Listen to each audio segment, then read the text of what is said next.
In this episode, I talk with Kat, a successful novelist, blog writer, and the creator of the Design Mechanisms newsletter.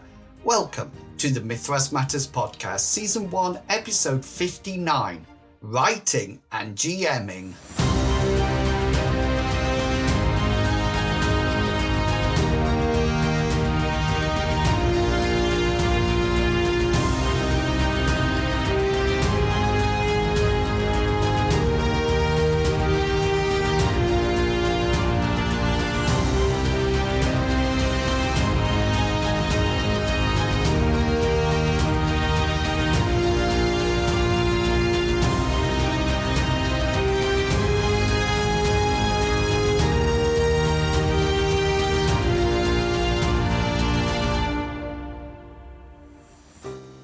Hello and welcome to Mythras Matters, a podcast dedicated to the Mythras rule set and all its supplements. As always, I am your host, Inwils, and welcome to July. And before we go any further, apologies. Yes, I'm starting this show off with an apology because I am not sure what's happened to my microphone, but this definitely sounds different. Sorry. I don't know why, I haven't changed anything, but it definitely sounds different. So, yeah, sorry. Sounds to me as if this has been recorded in an echoey basement somewhere.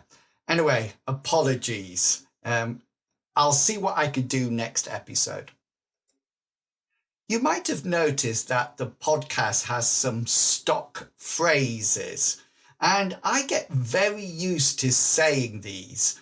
But sometimes the phrases are different in my script than what I actually say. For example, in every script, the word podcast is missing from the introduction. If I read it how it was written, I would say, "Welcome to the Mythras Matters, Season 1, Episode 59. Now, I did try to go back and write it in, but my brain just couldn't cope with it and I kept stumbling over the words, so I've removed it. I think some of the stock phrases that I use in the podcast are now actually part of the podcast itself. They are part of its identity. As you might be aware, I create YouTube videos, and at some point everyone had an introduction to their videos. Some sort of swirling multicolored animation that introduced the channel. However, influencers started to spread the word that this actually damages the viewing figures of your videos, so we all naturally stopped. The same, they claimed, was true of the ending. After you said, "and that's it," or "before I end, I would just like to say," the majority of the YouTube population have moved on to the next video, and any information you say or give after those words are lost. So, I'm curious, how many of you stop the podcast when you hear me say, "and that's it, another episode of Mythras Matters completed"? If everybody signs off then, I think I might start having to put some extra content after the music. Or maybe I already have and you've all missed it. So let me know in the comments on YouTube. Do you listen right to the last note of the music, or do you stop and move on to your next podcast as soon as you hear those familiar words? Don't worry, I will not be offended.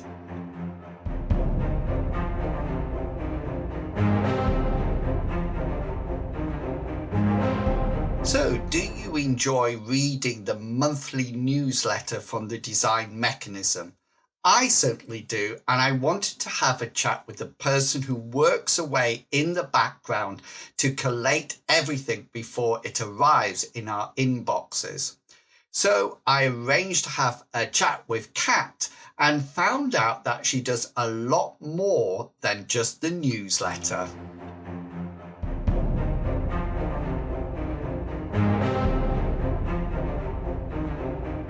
Sure. I'm Kat Walden. I am a writer by trade, fantasy content and copy all in one. So I Wow. write things like novels, blogs, modules, you name it. I've probably done it at this point. Excellent. And with the design mechanism specifically, I'm writing blogs and the newsletters. Right. So, have you always been involved in role-playing games then? Is that something that comes quite naturally with your novel writing? Um, Fun fact, the role-playing games started when I was about 3. So my parents were big into AD&D and basically the whole line of Dungeons and Dragons. My Fantastic. godfather is still to this day forever DM. Um, Brilliant. and that's kind of how I got introduced. I have quite the dice collection myself, and so do my children. Excellent. So So do your children play as well? my eldest is just getting into playing with us. Yeah. She's 8 years old. My youngest is about to turn 4, and well, she likes to walk around with her giant bag of dice. Yeah. Oh, fantastic. So was it Advanced Dungeons and Dragons first edition? That's where I started. So I'm always I interested. I believe it was, yeah. I Fant- only have big memories of flicking dice across the table while all at the miniatures on the table. So Excellent. And when did you progress to Mythras then? Did you go through the Rune Quest journey, or tell me about that? so I stumbled across Mythras, quite literally because I was trying to get into the gaming niche for writing purposes. Ah, So my first experience with Mythras was me opening the uh PDF that Laws gave me and reading. Until then, I had brilliant. never actually like I've heard of Call of Cthulhu and things along those lines, but I had never actually experienced a D100 system at all. Yeah, I went through D20 and D6 like Traveler. yeah, Um, the extent of my experience with things like GURPS, for instance, was literally yeah. I attempted to build a character. That was And about as far as that that one was it. progressed. So, I mean, it's all new information for me, and I keep absorbing more and more of it and being highly interested. But I don't know if I can get my players to convert to D100 yet. Oh, really? Yeah, they're all set pretty hardcore into D20 systems. Are they all playing fifth edition, D&D fifth edition then? That's what they decided they wanted to play this time. Before that, we were in the Star Wars RPG, the D20 edition.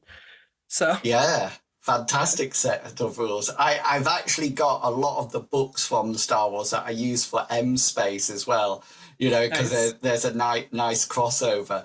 So I've got so many questions to ask you now. So tell us about the blog writing first. That's what is that something that you've always done, or you do it specifically for Mythras? Tell us about that. Um, I have been dipping into it on my own, but I started more with kind of practicing and toying out things with my own like D&D type of blog, and Mm, then I started doing it mainly for Mythras at this point. But there are a couple of other companies that I work with that are asking me to do blogs as well over their systems. So fantastic. I write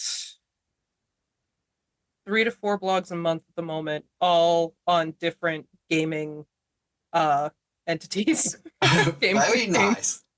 Do you like that way of communicating? That blog style, because it can be completely different to sort of like writing for a module or writing for a book. It is actually quite different. Module writing versus book writing, I mean, in general, is Yeah, completely different. But I do rather enjoy the blog. It's a lot more conversational than having to sit there and be like, here is the outline for this particular character. This is what yeah, they look like, or anything along those lines. So it's a lot more like when you read a blog, when it's done right and done well, it's yes. more like listening to a podcast. You're literally just having a conversation back and forth. And that's what I like about writing blogs, especially in gaming systems, because it's like you can sit there and you can just have a chat with whoever's reading it Yes. about the game that you're involved in or you're trying to tell or explain to them.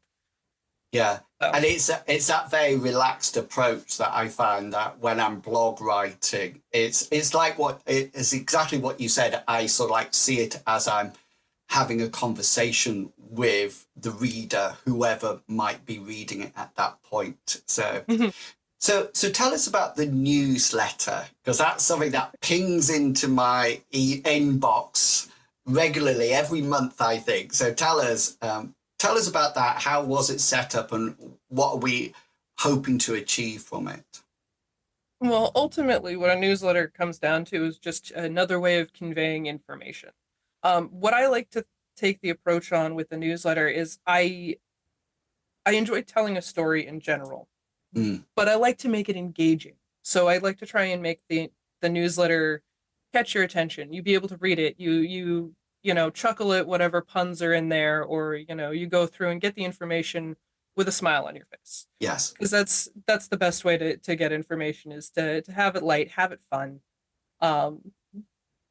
Flashy is a matter of perspective. It depends on what you're trying to get across for that one. But that the goal is basically to be able to get some level of engagement, whether it's you're just reading through it, or you go, hey, this is where the latest podcast or blog or thing is, and you have the links there just to make it that much easier for anyone reading it to get to what they're looking for. I mean, just recently, this past month, we put out the creation contest. Yes. So that's the big thing that we put out this month, was all of the information on the creation contest for anyone who's looking to try and get themselves published. And I think this would be a perfect opportunity to talk about that as well, because I saw it pinged up. So can you tell us about that creation competition? There's a lot of different moving parts.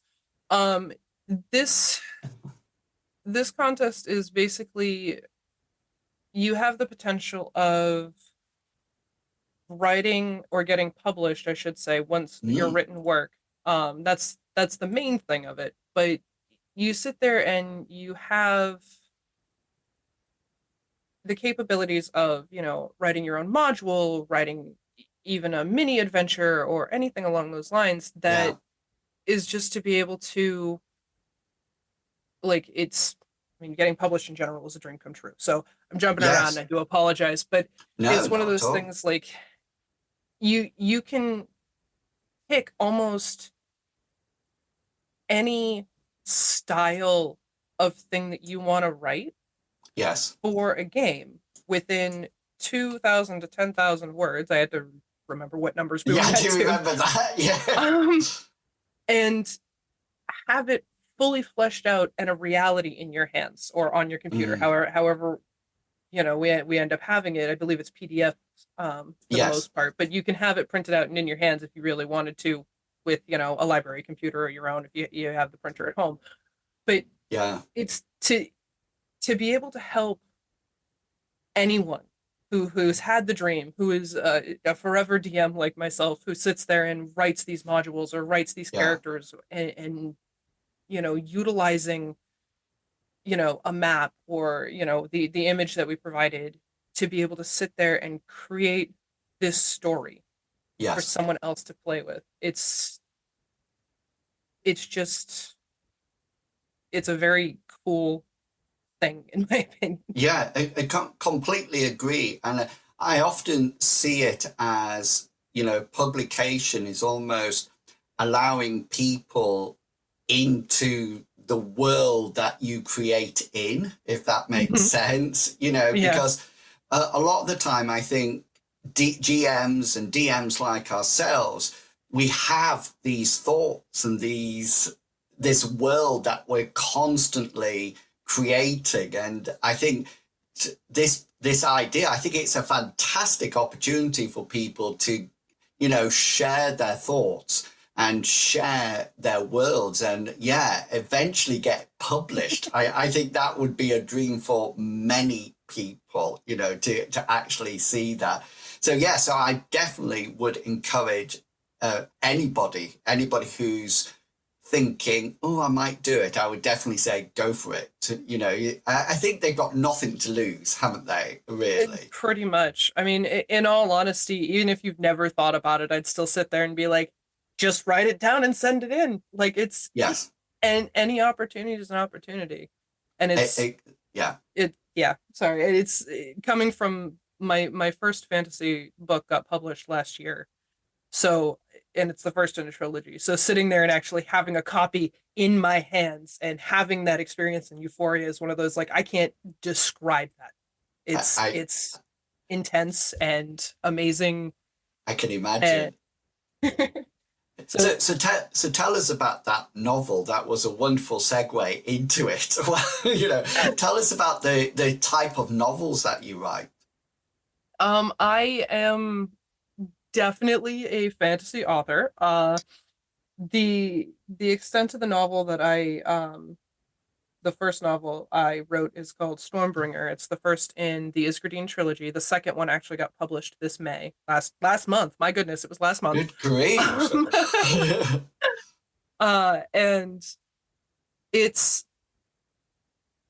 there's a bit of soul duality that you get to explore.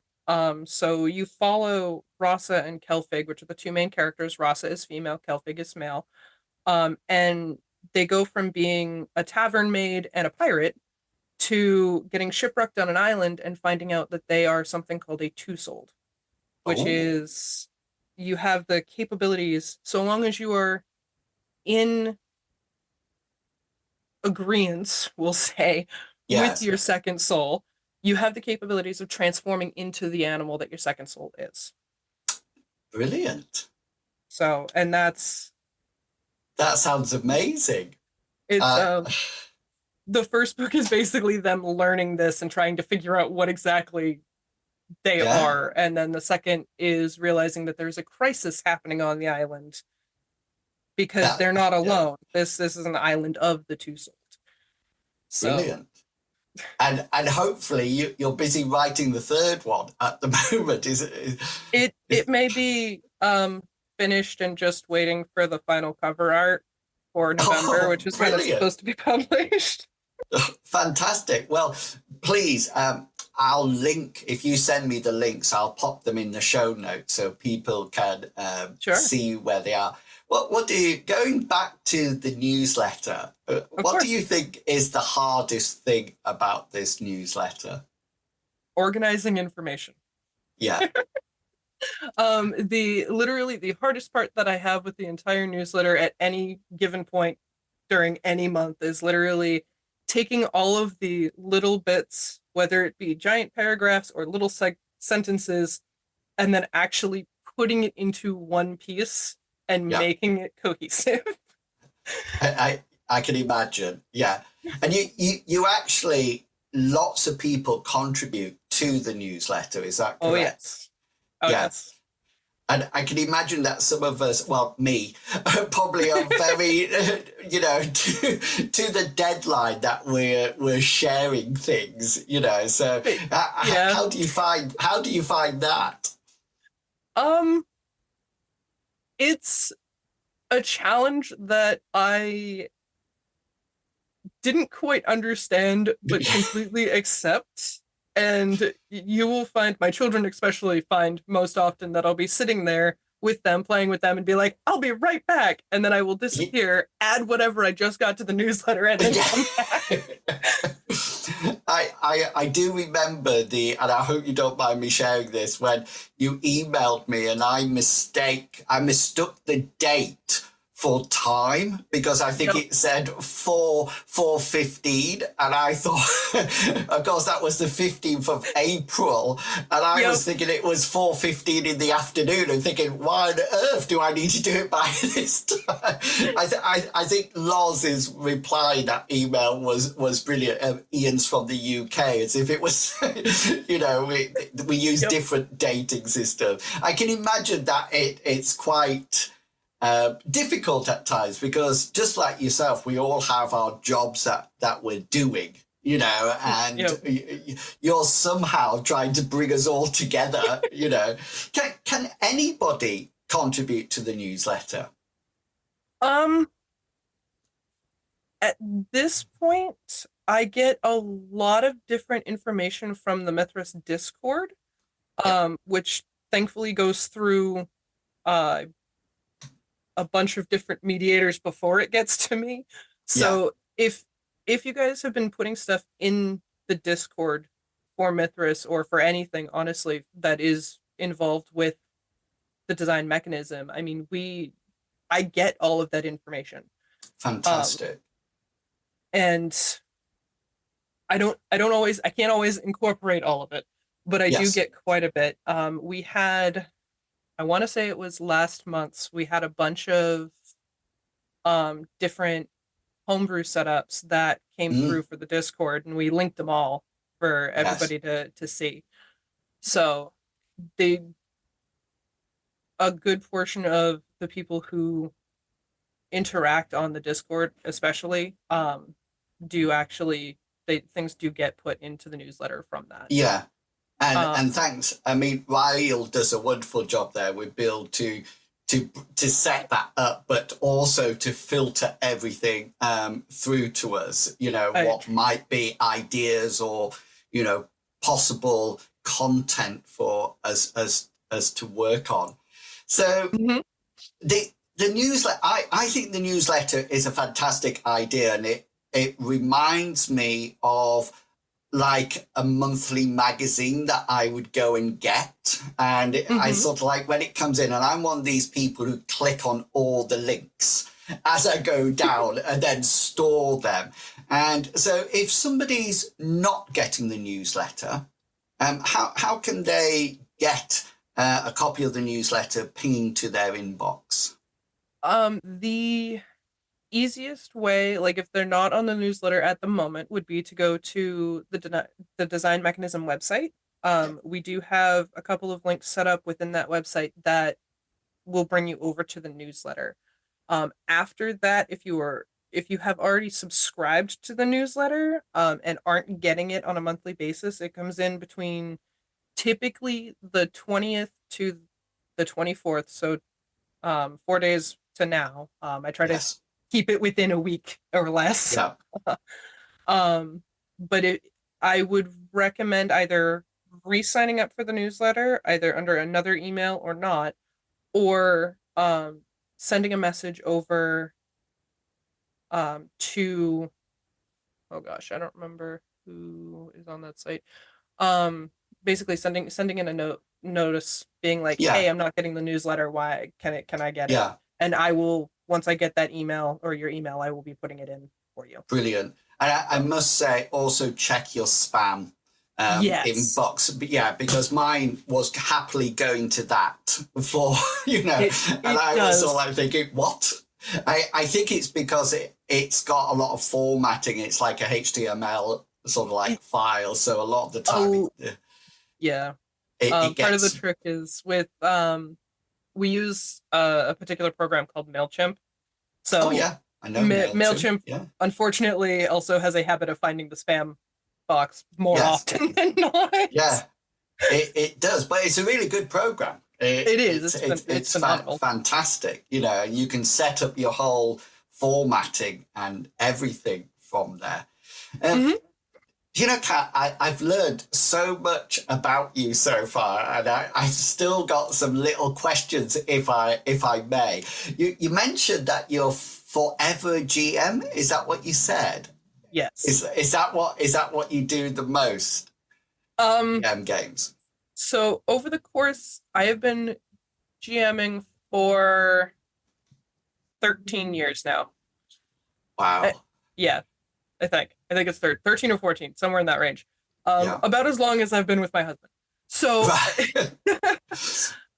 we hit a point back when my husband and I were first together that my godfather's constant game jumping was bugging the snot out of me. So I took it upon myself to start GMing. Yeah. And over the course of the last 13, 14 years, I think I have played a dozen times. Wow. Yeah.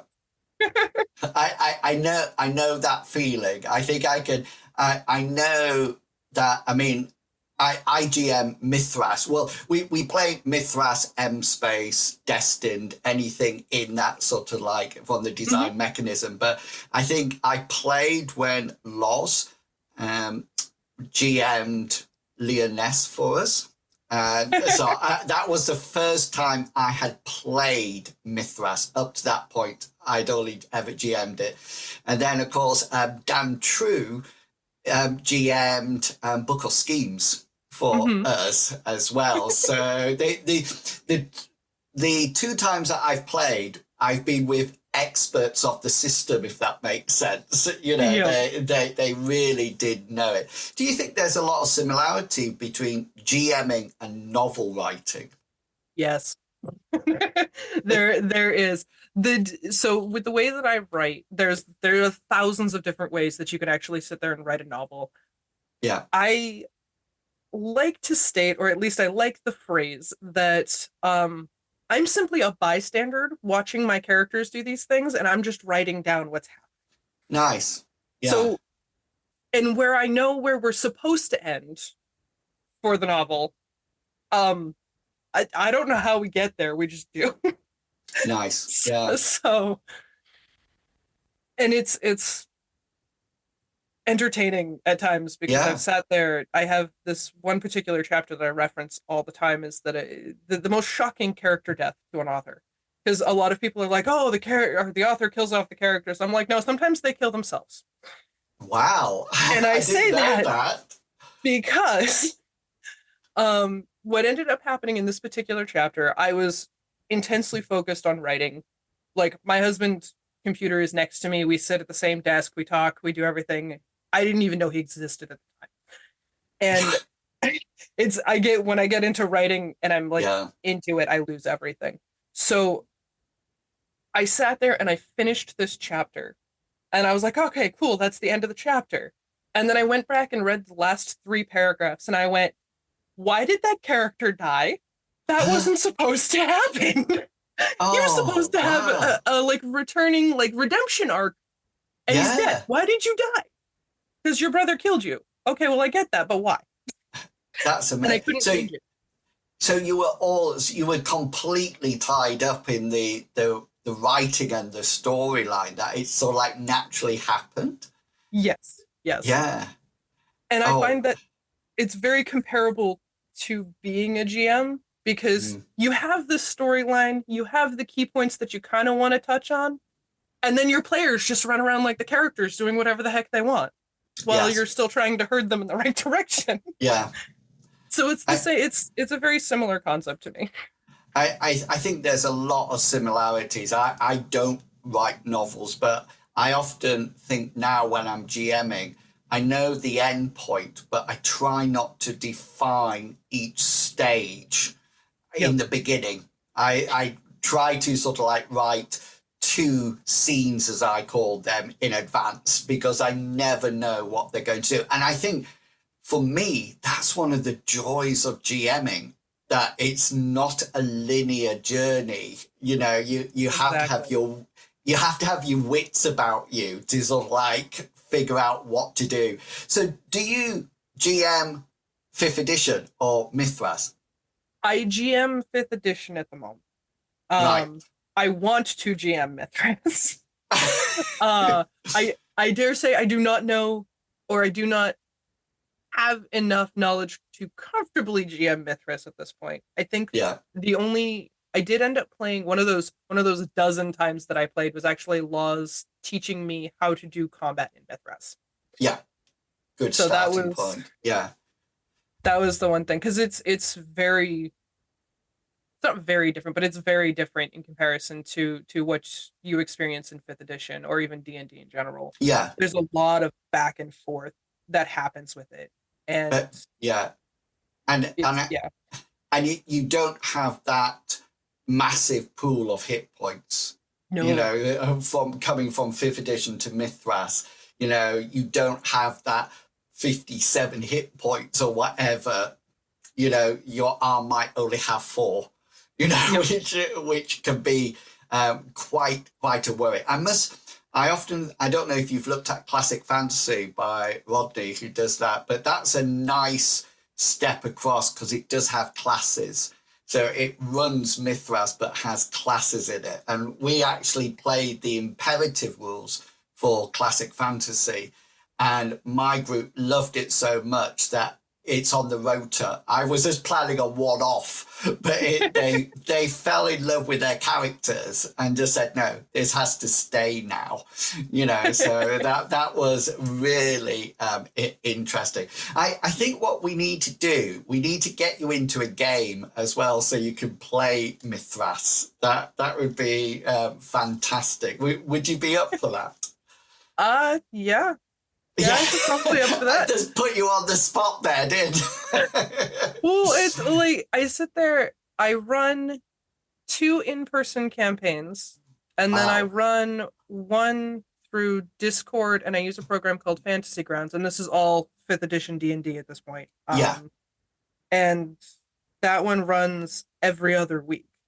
So it's like you are super busy then. Yeah. Yeah. Not going to stop me from playing. Yeah, and you know, we might be able to put a one-off game on so you can just experience it as a player. I actually played with in Dan True's Book of Schemes and suddenly realised that GMing and playing are 2 completely different skill sets. Absolutely. And I never thought it, and suddenly I was thinking, it really did slightly annoy me that I didn't know all the answers, if that makes sense, that I was trying to unpick them. So we'll definitely look into that. It's been fantastic chatting to you, Kat. It really has, and I've learned so much about you. Is there anything, just before we finish, is there anything, final comments that you would like to say about your newsletter, etc.? I mean, definitely check it out every month. I mean, it's always entertaining to some degree, and it's definitely informative. I mean, the goal was to make it fun and professional and be able to teach pretty much. And the same thing with the blogs, the same thing. I mean, everyone who's in the Discord for the design mechanism, I mean, everyone's all very informative and very companionable. So it's nothing to be afraid of. Yeah. And I do think it's a very good one-stop place for everything. Oh, yeah. You know, from there you can go out and look at other things. And I think it's a fantastic addition to what the design mechanism is doing. Thank you so much for taking the time to talk to the podcast today, Kat. I really do appreciate it. Of course. Thank you for having me.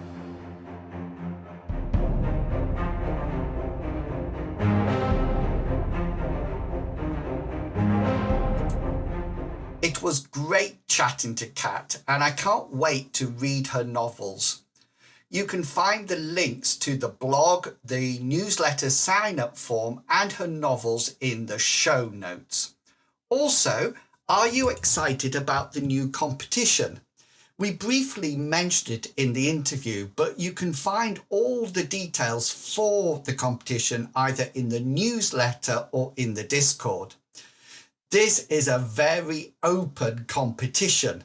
You can write about any genre, any time period, or even create something completely new. And the first prize is fantastic. So if you are successful and you win first prize, you will be given the opportunity to have your publication finished and actually immediately distributed for sales. This means the design mechanism production team takes your submission, edits, proofreads, crafts a layout, and equips it with interior and cover art. And so it actually takes your ideas and makes it a reality. So if you are a budding creator, then please put pen to paper or fingers to keyboards and get creating. As an added incentive, I would love the first, second and third prize winners to come on the podcast and have a chat. Wait, that could be seen as a negative for winning, so chatting on the podcast is purely optional. Also remember that if you would like to contribute to the podcast, then why not just drop me an email or message and let me know what you would like to chat about. I'm always looking for reviews, interviews, or just chats with people. So if you are interested, you can email me at inwils@gmail.com or send me a message on the forums I frequent. Yes, that's another stock phrase that I spoke about earlier.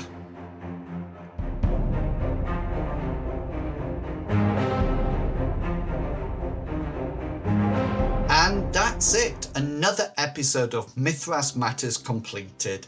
Don't forget you can check out all my content by following my YouTube channel and my website at ko-fi.com. I really appreciate your support and do check out the Tapper Talk forums and the Discord. There are some great people there sharing their ideas within discussions. So until next time, have a great month of gaming and I will chat to you all again in August. Until then, I hope all your opposed rolls succeed and provide you with a well-deserved special. Thanks for listening, everyone. See ya. Bye.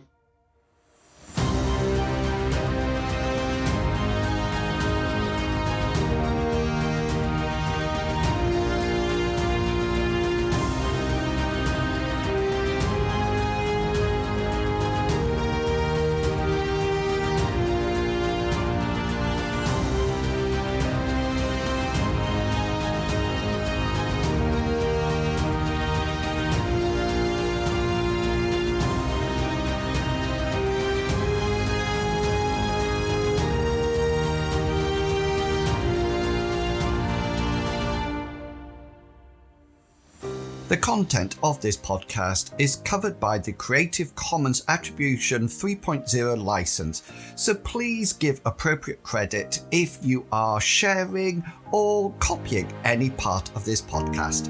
Thank you.